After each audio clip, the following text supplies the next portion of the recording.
Hello friends, good evening. कैसे हैं आप लोग? आशा करती हूँ अच्छे होंगे और अपने काम में व्यस्त होंगे। आज की जो क्लास है वो बहुत ही हेल्पफुल है, क्योंकि इसमें मैं आज वो क्वेश्चन ले आई हूँ जिसमें कि सारे हिंदी के मिक्सअप क्वेश्चन हैं और जितने भी क्वेश्चन हैं वो एग्ज़ाम में पूछे हुए हैं, चाहे वो आपका व्याकरण से हो, चाहे हिंदी साहित्य के इतिहास से हो, चाहे जहाँ से भी हो। तो ऐसे क्वेश्चन मैं लेके आई हूँ, तो आप लोग भी इसे अच्छे से लाइन बाय लाइन पढ़िए, क्योंकि ये बहुत मेहनत से मैंने कई जगह से कलेक्ट किया है, तो फिर आप लोग को ये मैं दे पा रही हूँ। तो आइए हम लोग वीडियो को शुरू करते हैं और वीडियो को लाइक और सब्सक्राइब ज़रूर कर दीजिएगा, जिससे कि आगे भी आप लोग को अपडेट मिलती रहे। और चाहे तो आप लोग इसे नोट्स भी बना सकते हैं, क्योंकि ये बहुत ही यूज़फुल है और इसका एक एक लाइन बहुत ही महत्वपूर्ण है। तो आप लोग कॉपी पेन लेके बैठ जाइए और अपने नोट्स को तैयार कीजिए। अभी जो एल टी ग्रेड का एग्ज़ाम हुआ था, उसमें से भी इसमें बहुत सारे क्वेश्चन मैं लेके आई हूँ।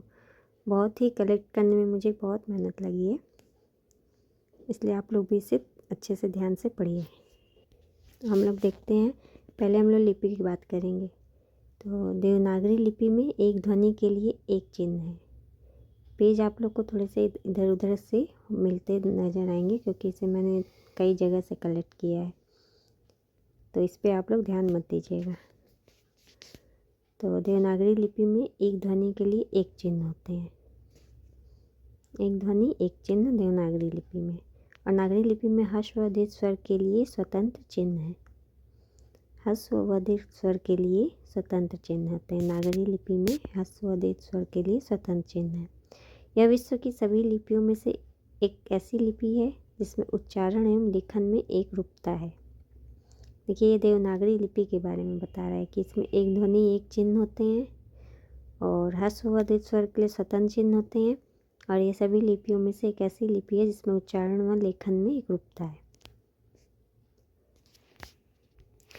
और यह अक्षरात्मक लिपि है।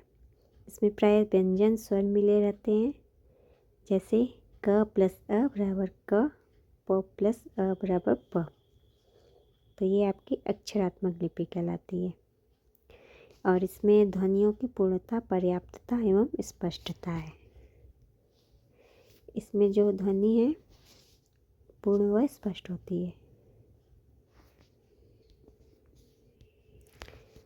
फिर देखिए, इसमें सन 1935 ईस्वी में, ये सब देखिए एग्ज़ाम में जो मैंने रेड मार्क किया है वो सारे एग्ज़ाम में, एल टी ग्रेड के एग्ज़ाम में और यूपी टीजीटी पीजीटी के एग्ज़ाम में, DSSB के एग्ज़ाम में पूछे गए हुए हैं। और DSSB और एल टी ग्रेड के तो करंट में ही पूछे गए हैं। देखिए, सन 1935 ईस्वी में हिंदी साहित्य सम्मेलन के इंदौर अधिवेशन में, तो इसमें आपका क्वेश्चन बन जाएगा कि इंदौर अधिवेशन किस सन में हुआ है। तो 1935 ईस्वी में। हाँ, तो इंदौर अधिवेशन में महात्मा गांधी के सभापतित्व में नागरी लिपि सुधार समिति बनाई गई, जिसके संयोजक काका कालेलकर। 1983 ईस्वी में केंद्रीय हिंदी निदेशालय की ओर से देवनागरी लिपि तथा हिंदी वर्तनी का मानकीकरण का प्रकाशन हुआ। 1983 में जो है हिंदी निदेशालय की ओर से देवनागरी लिपि तथा हिंदी वर्तनी का मानकीकरण व प्रकाशन हुआ। देवनागरी के स्थान पर रोमन लिपि का सुझाव किसने दिया था? तो सुनीत कुमार चटर्जी ने। देवनागरी के स्थान पर रोमन लिपि का जो सुझाव था वो सुनीत कुमार चटर्जी ने दिया था। और देवनागरी लिपि की विशेषताओं की बात हम लोग करते हैं। तो देवनागरी लिपि एक वैज्ञानिक लिपि है। इसमें एक अक्षर के लिए एक ध्वनि का बोध होता है।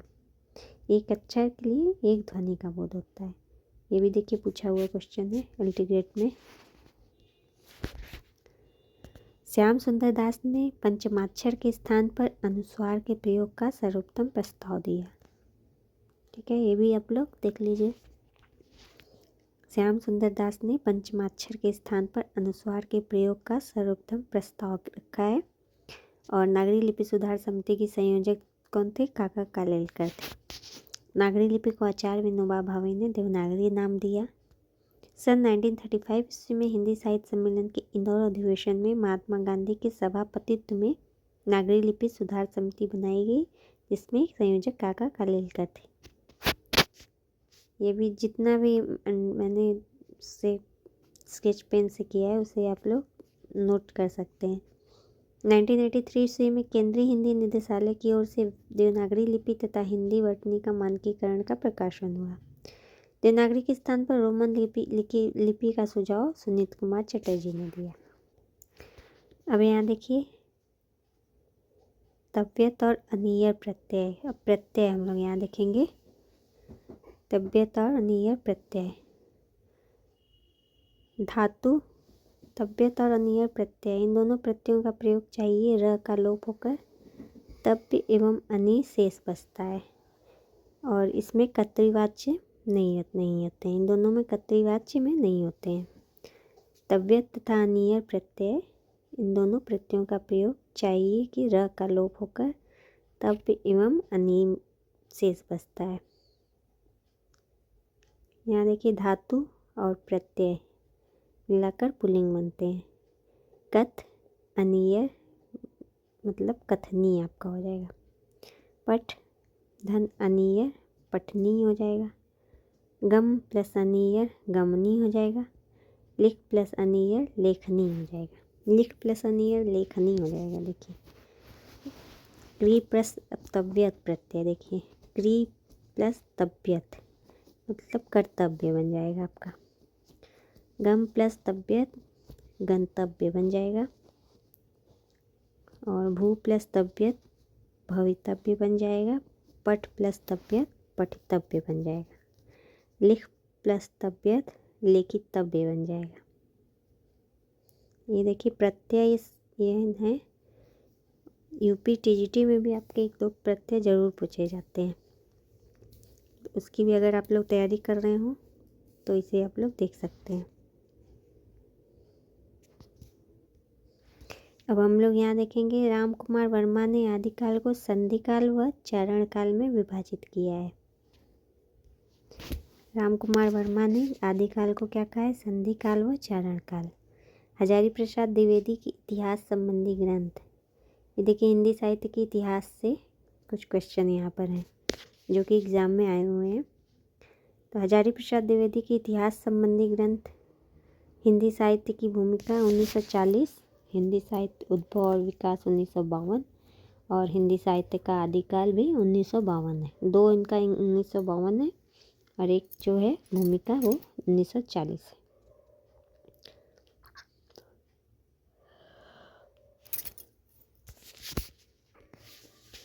हजारी प्रसाद द्विवेदी ने कोई स्वतंत्र इतिहास ग्रंथ नहीं लिखा, किंतु तीनों ग्रंथ साहित्य इतिहास से संबंधित भी हैं। इन्होंने विश्व भारती के गैर हिंदी भाषी साहित्य जिज्ञासुओं को हिंदी साहित्य से परिचित करवाने हेतु जो व्याख्यान दिए उन्हें ही संशोधित परिवर्धित कर हिंदी साहित्य की भूमिका नामक ग्रंथ तैयार की गई। ठीक है, इसमें ही संशोधन करके अपनी भूमिका तैयार की। अब हम लोग यहाँ देखेंगे रूपक अलंकार। इतने सारे रूपक अलंकार के उदाहरण हैं। इसे अगर आप लोग अगर जो व्याकरण होते हैं उसे हम लोग जो प्रैक्टिस से ही इसे कर सकते हैं, तो इसके लिए आप लोग को बार बार इसे पढ़ना पड़ेगा। चरण कमल बंदो हरिराई पहला है। दूसरा सत्यशील दृढ़ पताका ध्वजा पताका। ये आपको पता है कि जैसे चरण के समान कमल है हरि के, उनकी मैं वंदना करता हूँ। तो जैसे चरण तो है उसे कमल के समान बता दिया गया है। इसी तरह रूपक अलंकार में इस तरह ही आप लोग समझ सकते हैं। सत्यशील दृढ़ ध्वजा पताका।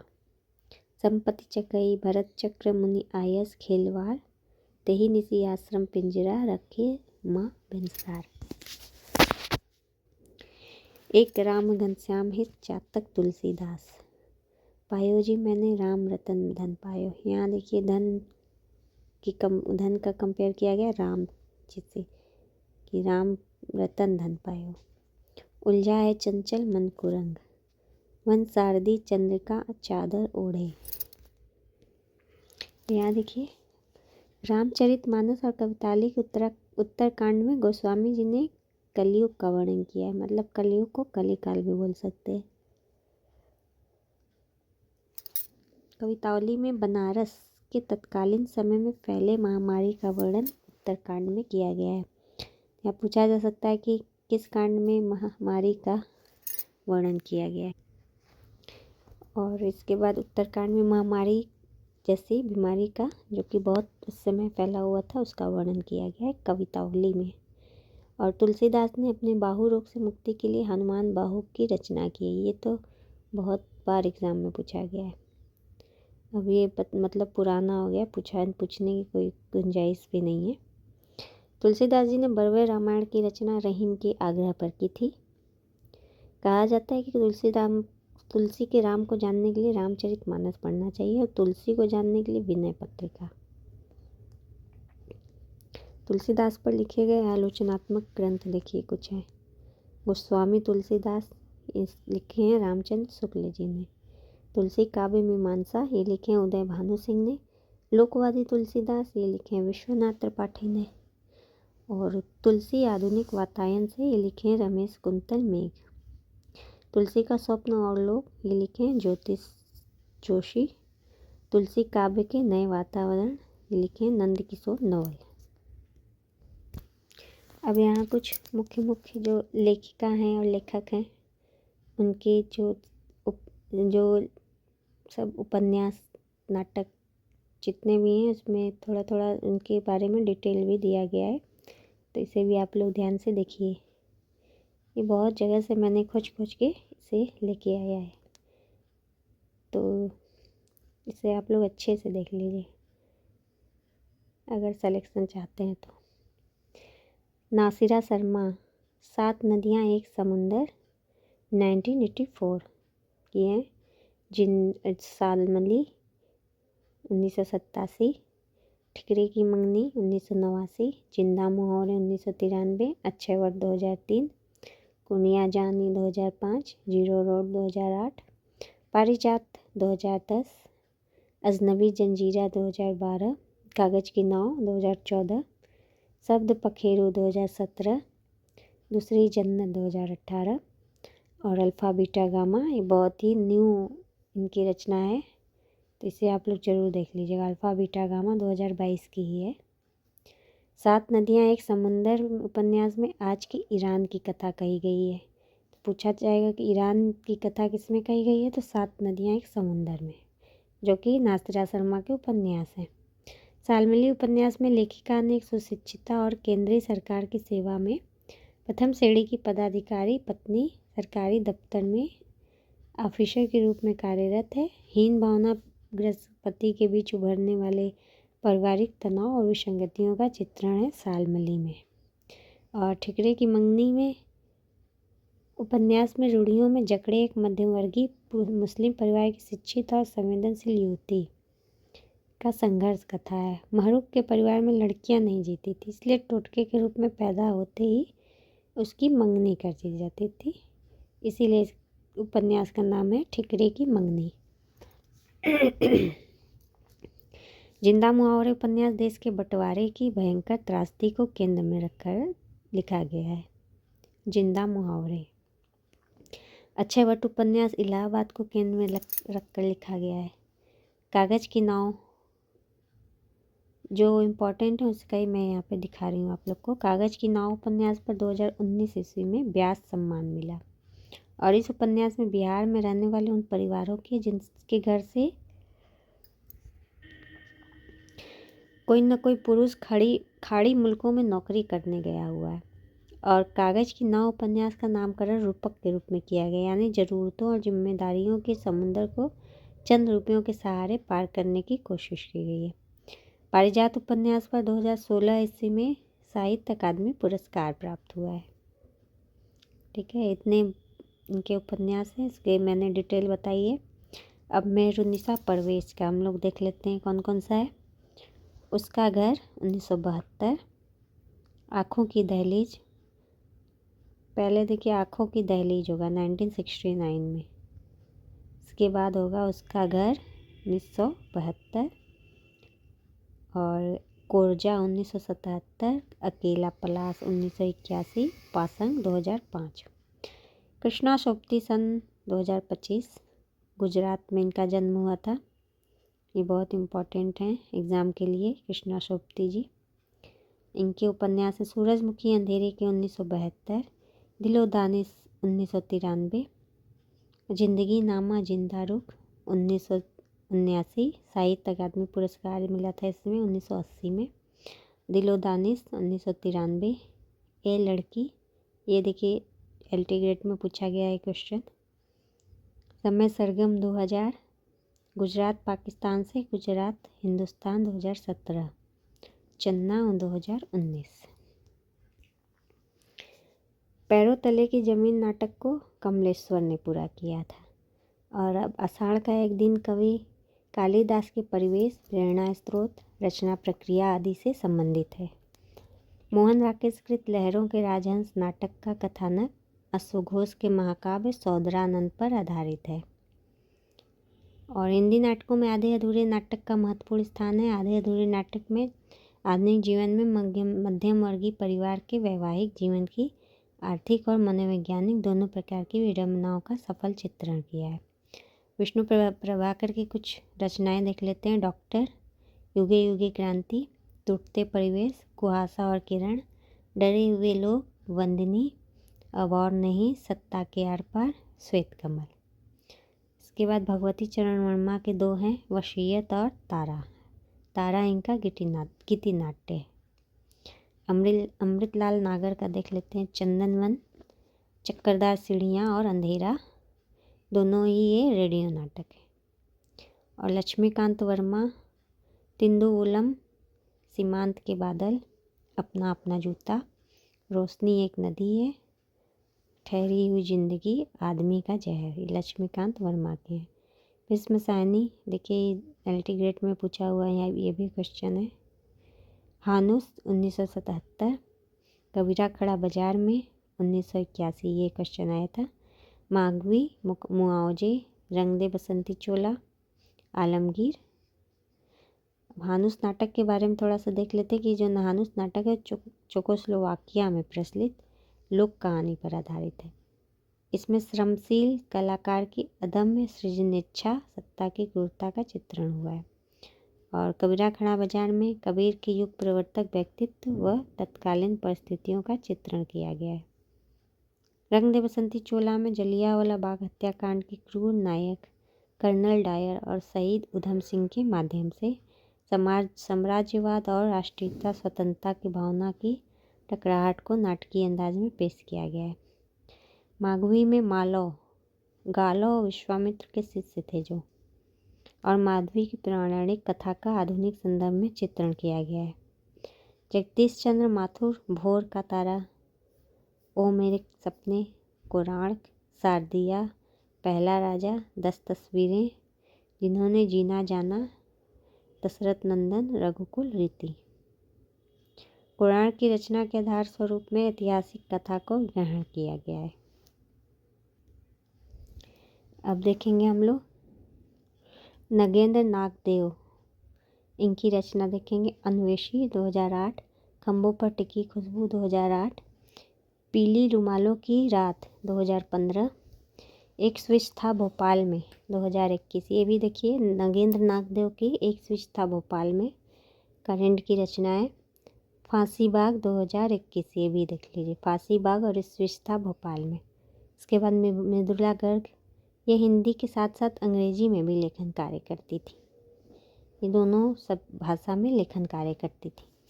उसके हिस्से की धूप, वंशज, चितकोबरा, नित्य, मैं और मैं, कटकुला, मिलजुल मन 2009 में, इनको साहित्य अकादमी पुरस्कार मिला था 2013 में।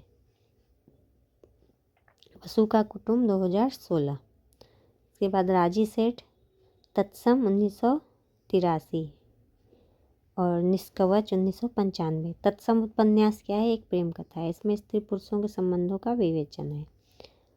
और निष्कवच उपन्यास में भारतीय एवं पाश्चात्य संस्कृतियों एवं जीवन पद्धतियों का संवेदना के सूक्ष्म स्तर पर तुलनात्मक विवेचन है।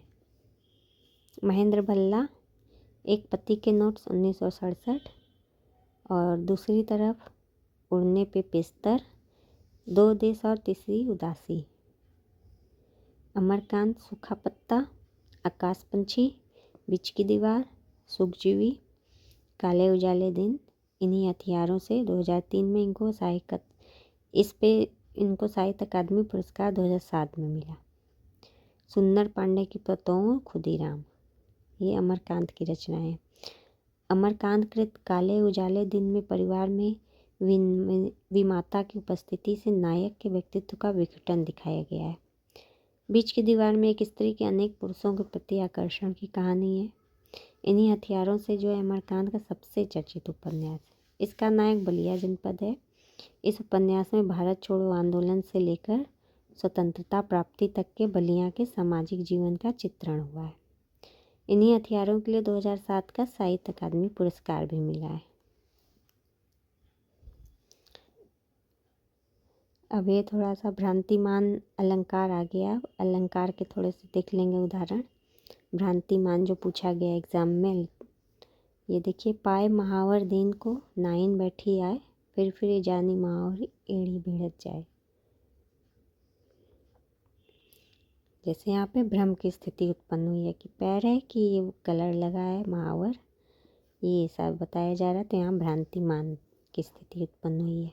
वृंदावन विहरत फिरे राधानंद किशोर, नीरत यामिनी जाने संग, डोले बोले मोर, नाक का मोती अधर की कांति से।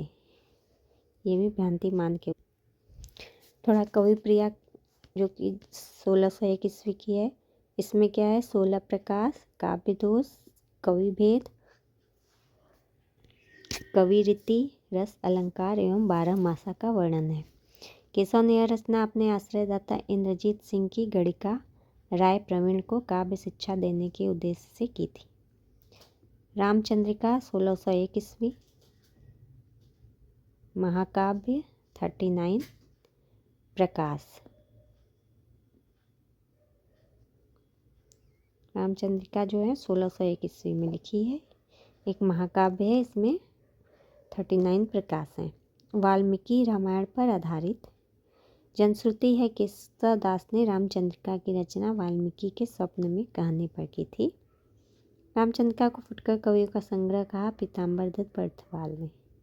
रामचंद्रिका को छंदों का अजायब घर कहा डॉक्टर रामस्वरूप चतुर्वेदी ने। अनुभव के आकाश में चांद, यह लीलाघर जगूड़ी का। इनको साहित्य अकादमी पुरस्कार से पुरस्कृत किया गया, जिसमें इनकी श्रेष्ठ लंबी कविताएं संकलित हैं। इसके बाद हम लोग देखेंगे केदारनाथ सिंह, जिनका जन्म 1934 में हुआ था और 2018 में ये स्वर्गलोकी हो गए थे। जन्म 1934 में चकिया जिला बलिया में और निधन 19 मार्च 2018 में नई दिल्ली में। अज्ञे द्वारा संपादित तीसरे सप्तक के कवि थे। इन्हें 2013 ईस्वी का 49वां ज्ञानपीठ पुरस्कार मिला। ये ज्ञानपीठ पुरस्कार पाने वाले हिंदी के 10वें इतिहासकार हैं।